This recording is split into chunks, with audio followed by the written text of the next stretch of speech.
कल्पना कीजिए, एक राज्य जहां हर ओर भय और आतंक का साया हो। एक राजा इतना शक्तिशाली और घमंडी कि स्वयं को भगवान से भी बड़ा मान बैठा था। उसका नाम हिरण्यकश्यप था।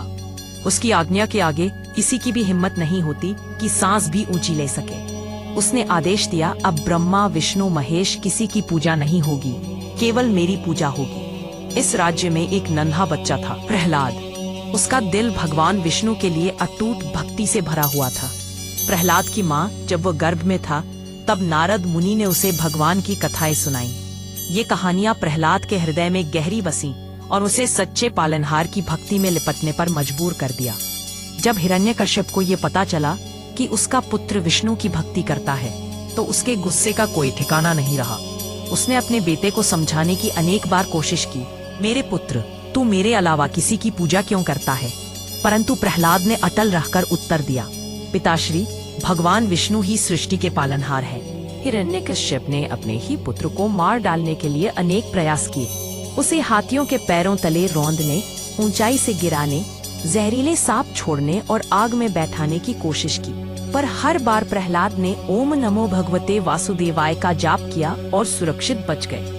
यह सब देखकर हिरण्यकश्यप का क्रोध और बढ़ गया। अंत में उसने एक भयानक योजना बनाई। उसकी बहन होलिका के पास एक वरदान था कि वह अग्नि में कभी नहीं जलेगी।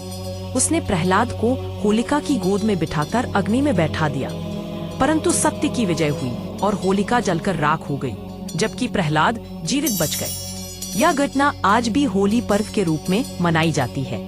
अब हिरण्यकश्यप का क्रोध अपने चरम पर था। वह प्रहलाद से पूछता है, तेरा विष्णु कहाँ है? यदि वह सर्वत्र है, तो क्या इस खंभे में भी है? प्रहलाद ने साहस के साथ उत्तर दिया, हाँ पिताश्री, भगवान इस खंभे में भी विद्यमान है। तब हिरण्यकश्यप ने क्रोध में खंभे को अपने गदा से प्रहार किया और फिर एक अद्भुत ध्वनि सुनाई दी। खंभे से प्रकट हुए भगवान विष्णु का सबसे रहस्यमय रूप, नृसिंह अवतार, न आधे मनुष्य न आधे पशु, आधा शरीर सिंह का और आधा मनुष्य का। यह रूप अद्वितीय था, जिसने हिरण्यकश्यप के वरदान को तोड़ दिया। नृसिंह अवतार ने हिरण्यकश्यप को अपने नखों से पकड़ लिया। यह घटना संध्या काल में हुई थी। न दिन न रात, महल के द्वार पर चौखट पर ही, न आकाश न पृथ्वी। नृसिंह न मानव था न पशु।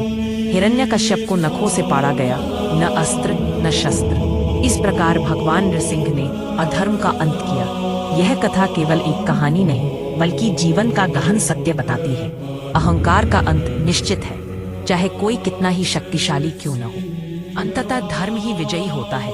आज भी भारत में नृसिंह भगवान की पूजा होती है। आंध्र प्रदेश में अहोबलम नामक स्थान को नृसिंह अवतार की लीला स्थली माना जाता है। वहाँ के जंगलों और गुफाओं में आज भी यह ऊर्जा महसूस की जा सकती है कि कभी यहाँ एक असाधारण शक्ति प्रकट हुई थी।